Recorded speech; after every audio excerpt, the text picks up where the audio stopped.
बिस्मिल्लाहिर्रहमानिर्रहीम।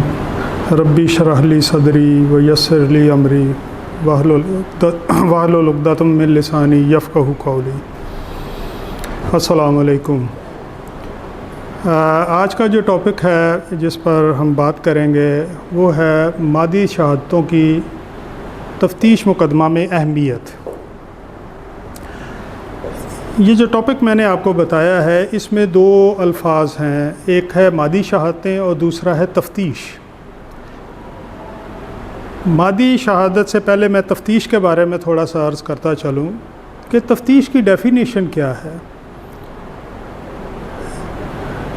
तफ्तीश की डेफिनेशन बड़ी सिंपल है, टू कलेक्ट द एविडेंस। किसी भी जुर्म के होने के बाद उसके सरजद होने के बारे में शहादत को इकट्ठा करना तफ्तीश कहलाता है। अब अगर हम शहादत के बारे में बात करें तो शहादत अमूमन दो किस्म की होती है।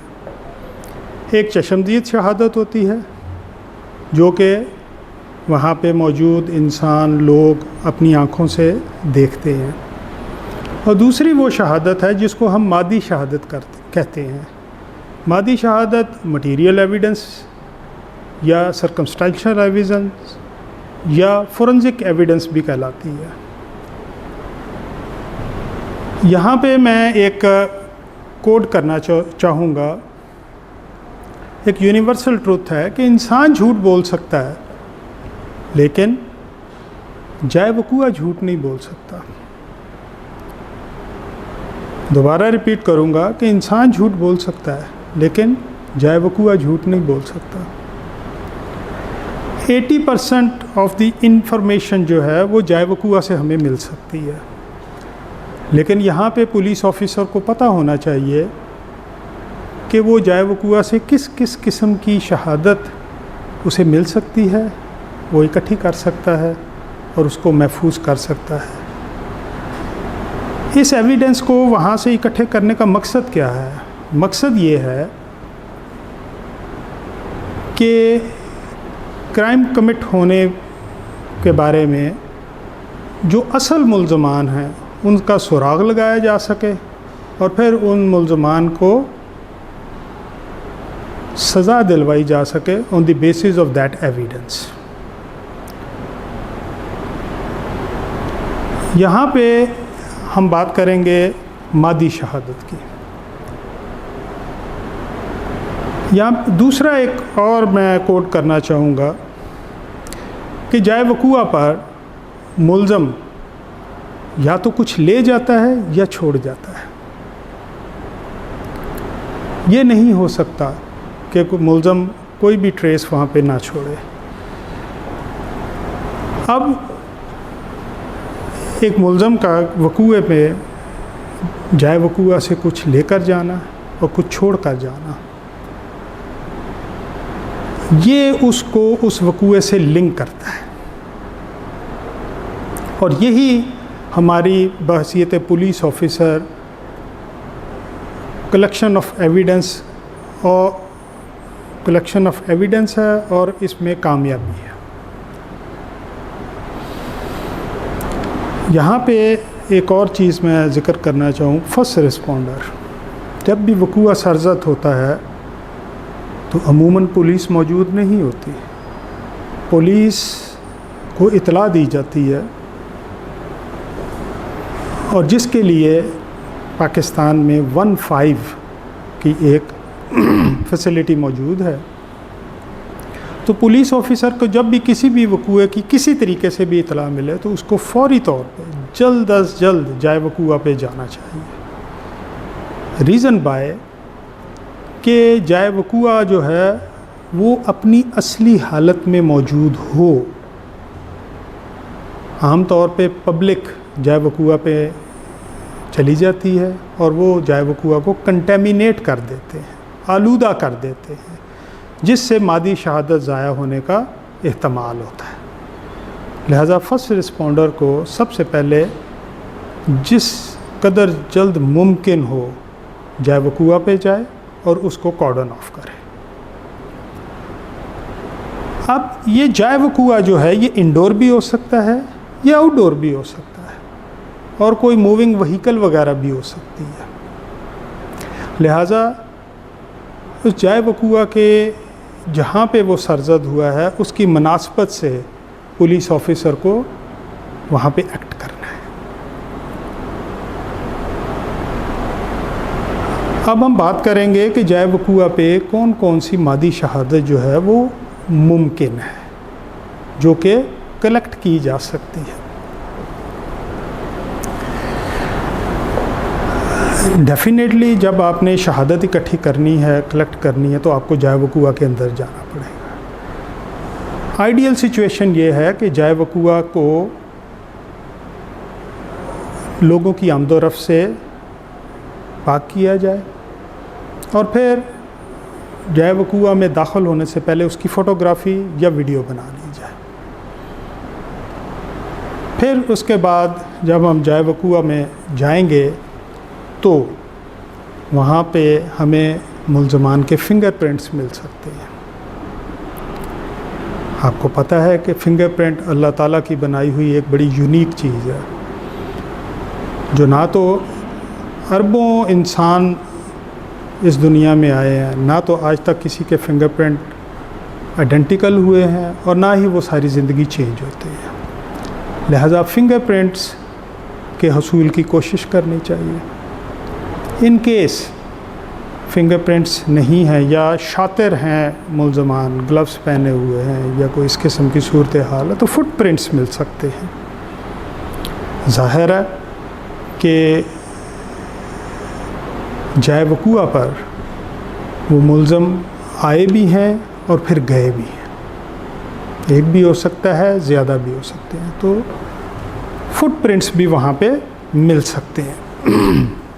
उनको भी कलेक्ट किया जा सकता है, उनके मोल्ड भी बनाए जा सकते हैं और उनकी फ़ोटोग्राफ़ी भी की जा सकती है। इसके अलावा जाए वकूआ पर सिगरेट्स मिल सकते हैं। सिगरेट जो हैं वो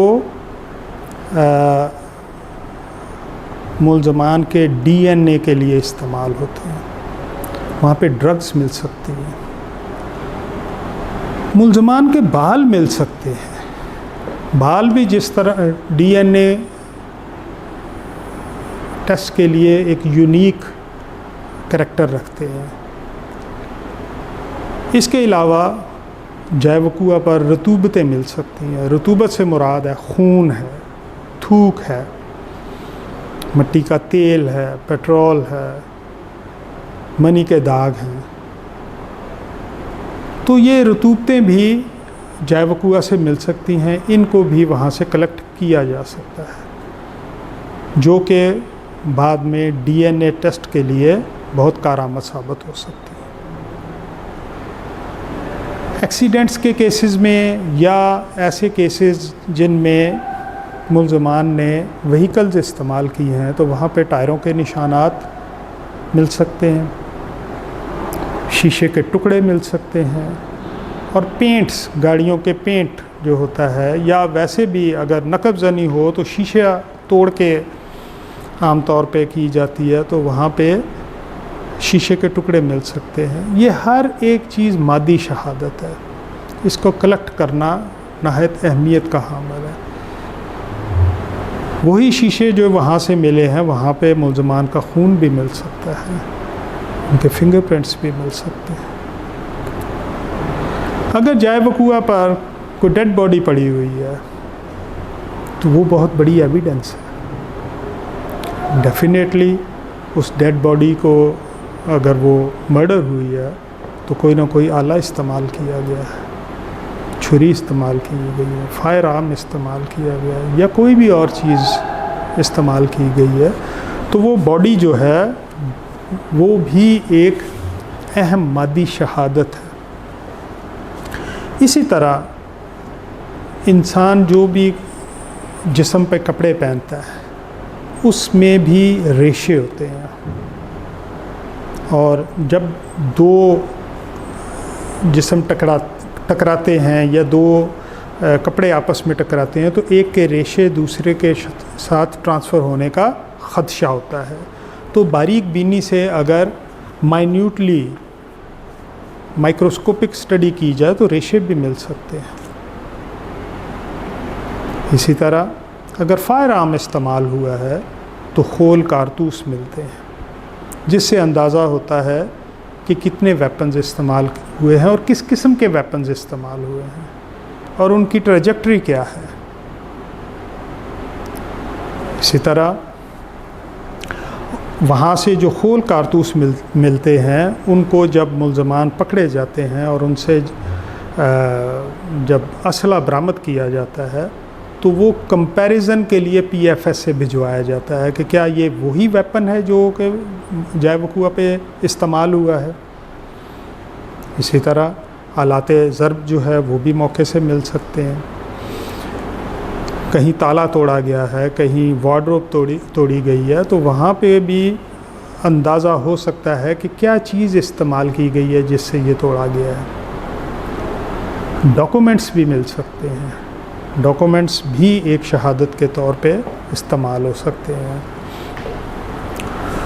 ख़ुदकुशी के वाक़यात होते हैं, स्ट्रैंगुलेशन होती है, तो वहाँ पे आपको कपड़े मिलता है, रस्सी मिलती है, तार मिलती है या इस किस्म की कोई और चीज़ या कोई ग्लव्स मिलते हैं।